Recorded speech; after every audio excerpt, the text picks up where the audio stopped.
మరి మా తమ్ముడు సరిపోతాయి మా కట్నం ఏంటని అడిగే ఎందుకంటే ఆ రోజుల్లో ఒక లక్షాధికారిని చూడాలనుకో ఏడుగులు తిరిగినా ఎక్కడా లేదండి, లక్షాధికారి లేడు. అందుకు కారణం చేత డబ్బంటే గొప్ప కాబట్టి 1,00,000 అంటే 100,000 అలాంటి 18 లక్షలు ఇస్తారన్నారండి. ఇంకేం కావాలి మీకు? ఆడపడికి వస్తాయండి మాకు. ఏంటి బాబు ధైర్యంగా చెప్పాలి. మహారాజు ఈ 18 లక్షలు కూడా మా తమ్ముడైన వెంకట బాబు సరిపోతాయి మావయ్య. మావయ్య మాకు ఆడపడుచు కట్నాలు ఏమి ఇస్తారు ఒకసారి చెప్పాలి మావయ్య. మీకు ఆడపడుచు ఉందా? అవును మావయ్య. ఇప్పుడు మీరు ఏమన్నారు? 7 అన్నదమ్ములు 6 పెళ్లిలోని ఇంటికాడున్నాడు మా తమ్ముడు వెంకన్న బాబు అన్నా.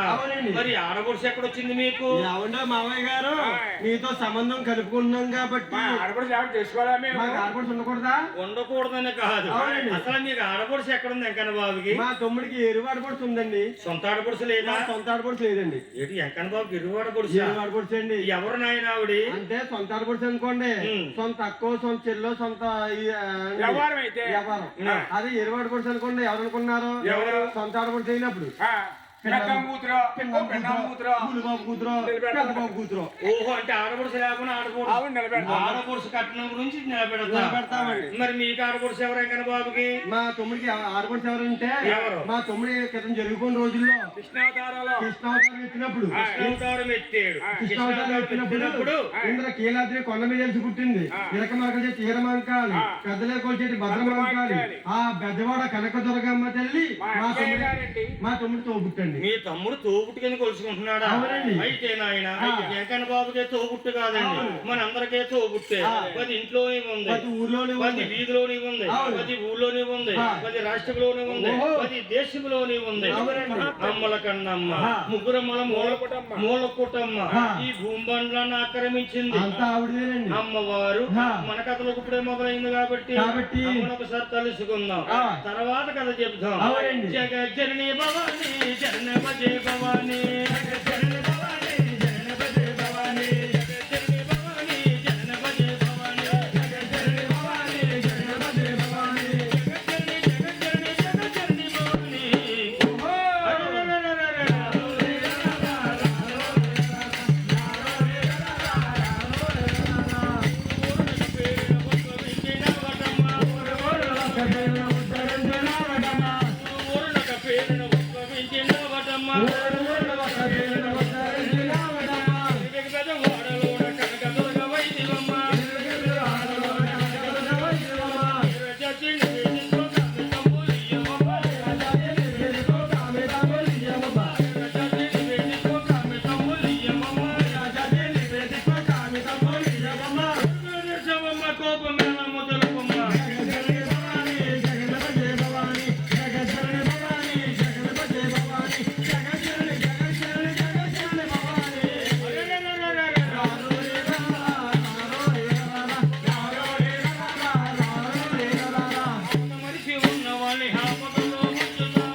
ఇప్పుడు అమ్మల కన్నా అమ్మ ఇప్పుడే మొదలయ్యింది.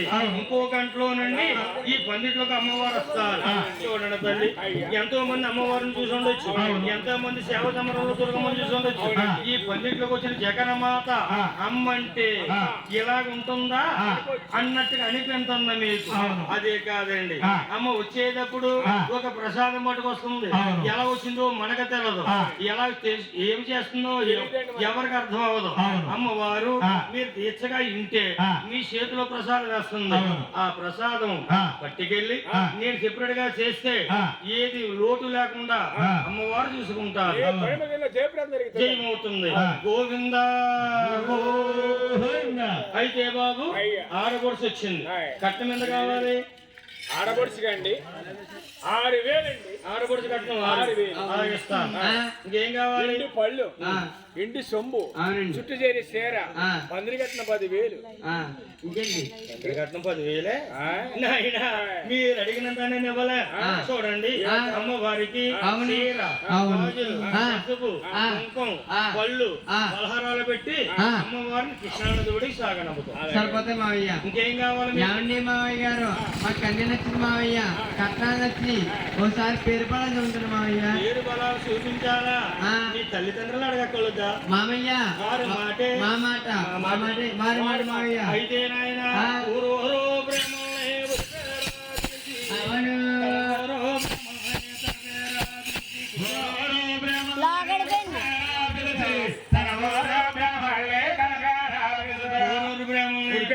తనూరు బ్రాహ్మణులు దేవుడి పెళ్లికి పెద్దలు వస్తారు.